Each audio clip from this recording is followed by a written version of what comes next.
of someone who knew exactly what her body was capable of. She wasn't tall, but she was solid, built with a dense, but functional muscle that her oversized t-shirt and loose sweatpants did little to disguise. Her gray-streaked hair was pulled back in a no-nonsense ponytail, and her face, etched with fine lines from sun and wind, rarely betrayed more than a look of calm focus. The community center was a new part of her life, a recent attempt at a more predictable, grounded existence after 2 decades of an existence that was anything but. She'd moved to this quiet suburban town in Virginia, a world away from the arid landscapes and chaotic corners of the globe where she'd spent most of her adult life. Here, the biggest drama was the annual 4th of July parade and the debate over the town council's new noise ordinance. It was an adjustment, a constant process of recalibrating what constituted a threat. A car backfiring was no longer something to flinch at. It was just a car backfiring. A raised voice in the grocery store parking lot was just an argument over a parking spot, not a prelude to something far more sinister. This new peace was both a comfort and, she had to admit, a little dull. On this particular Tuesday morning, the air in the weight room was thick with the clanking of iron and the low hum of the ventilation system. A group of 3 young men had set up camp near the squat racks, their loud conversations and performative grunts filling the space. They were in their early 20s, radiating an unearned confidence that Maggie recognized well. To her, for show, but for the brutal efficiency for show, but for the brutal efficiency required in her past life. As she finished her last set of pull-ups, she glanced at the clock. The locker room would be empty now, the post-workout rush still half an hour away. She grabbed her gym bag, a well-worn canvas duffel, and headed for the women's locker room.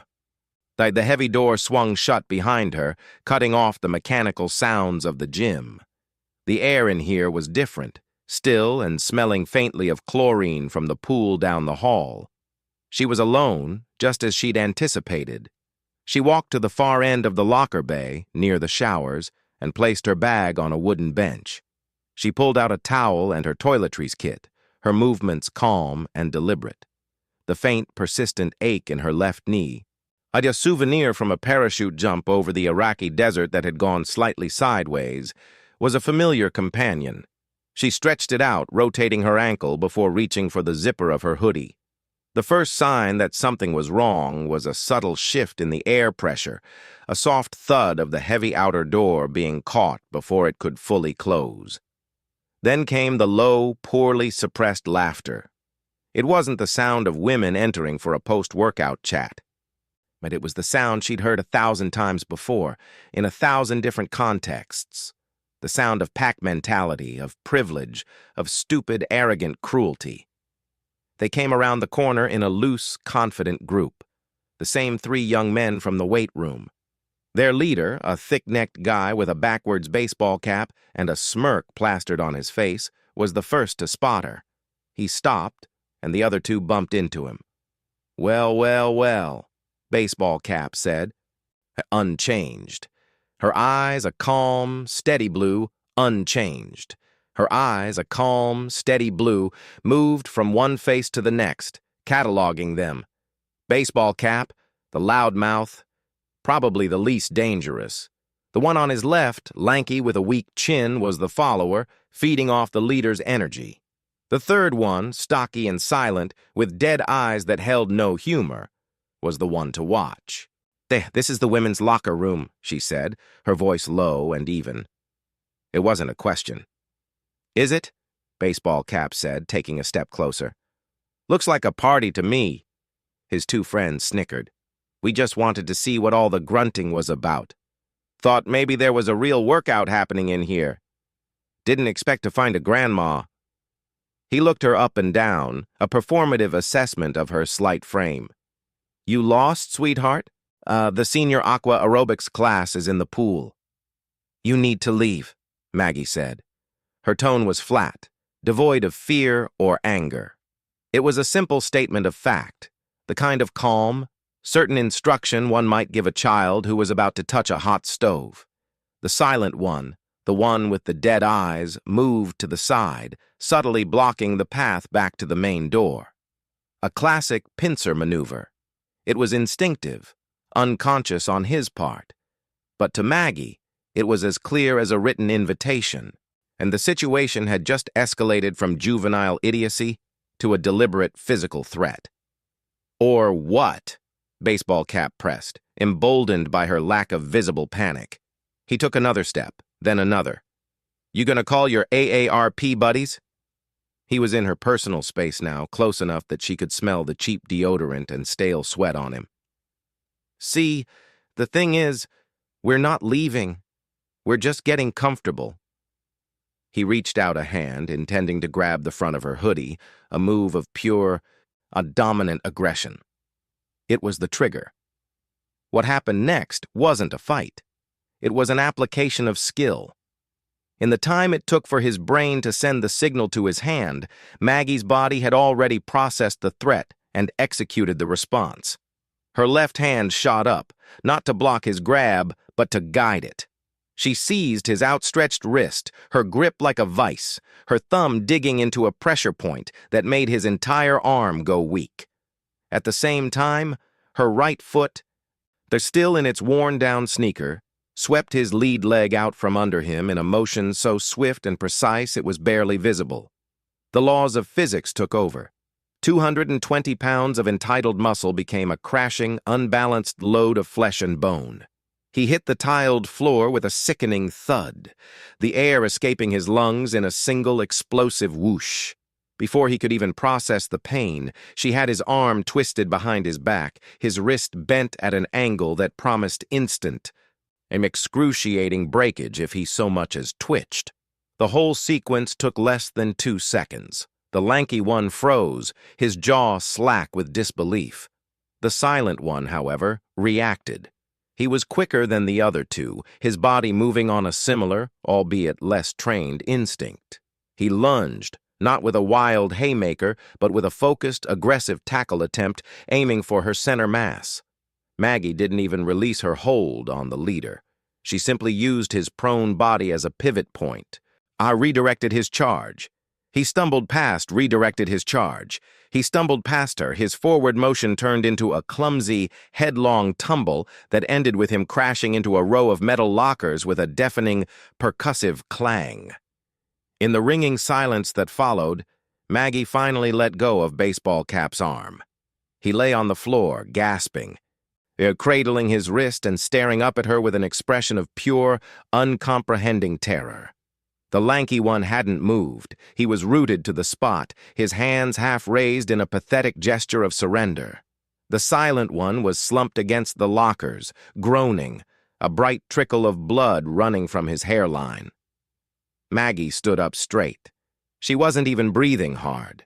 She looked from one face to the next, her gaze holding them with a quiet, immense authority that filled the entire room.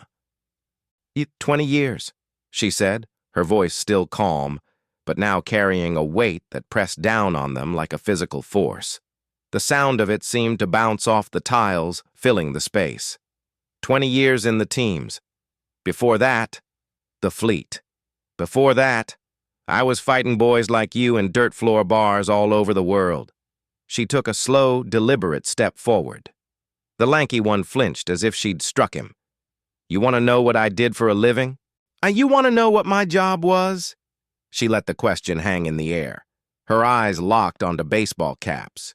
He couldn't look away, his face pale and slick with sweat. My job was to go into bad places and do bad things to bad people so that good people didn't have to. My job was violence, planned, precise, efficient violence. It's not something I enjoyed. It's not a game. It's not about big muscles and loud voices. She gestured dismissively at them with her chin. It's a trade, a craft. And I was one of the best at it for a very, very long time. She glanced at the silent one who was now staring at her, his bravado completely gone, replaced by a dawning, horrified awareness of how close he had just come to something he couldn't possibly comprehend. So you see, she continued, her voice dropping even lower, becoming more intimate, more chilling. "When you three clowns walked in here, looking for some easy fun, you made a very serious miscalculation. You thought you were walking in on a vulnerable woman. A grandma, I think you said." She shook her head slowly. "What you actually did was corner a creature of your own nightmares in a confined space. You gave me every tactical advantage. You had no exit strategy, no plan, just arrogance." She reached into her gym bag, which was still sitting calmly on the bench. The three men tensed, their eyes wide, but she only pulled out her phone. She held it up. "I'm going to give you one chance. One. And of your faces in this building again. Of your faces in this building again. I won't call the police. I'll finish the lesson. Do you understand me?" The lanky one nodded frantically, his whole body shaking. Baseball Cap just stared, his mouth agape. The silent one, with a visible effort, pushed himself off the lockers, wincing. He walked over, avoiding Maggie's gaze as if she were Medusa herself, and hauled his leader to his feet.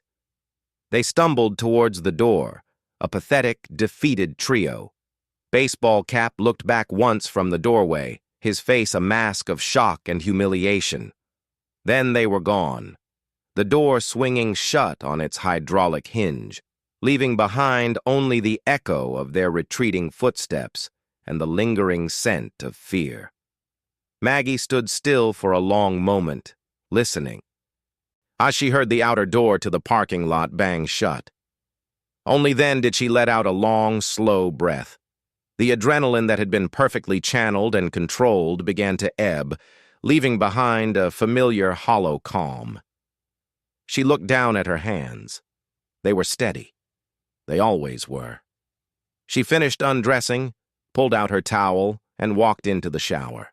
The hot water beat down on her shoulders, washing away the non-existent sweat of the encounter. She thought about the look on the young man's face, the one in the backwards cap. It was a look she'd seen before, on the faces of men who had just realized the entire foundation of their reality was a lie. The world they thought they lived in, a world where they were the apex predators by virtue of their gender and their bulk, had just been violently and definitively overturned. They had learned a lesson they would never, ever forget. It wasn't about her being a Navy SEAL. It was about the essence of the thing. It was about competence. It was about the difference between a dog that barks and a wolf that hunts.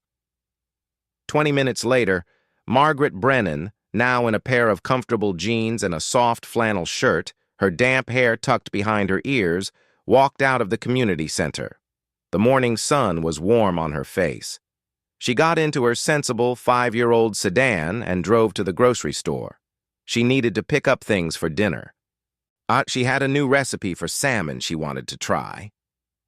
As she walked through the produce aisle, selecting avocados, checking for ripeness, she was just another middle-aged woman doing her weekly shopping. No one gave her a second glance, and that was exactly the way she liked it. Later that evening, as she sat on her small back porch, watching the fireflies begin their nightly dance in the twilight, she heard a news helicopter droning somewhere in the distance.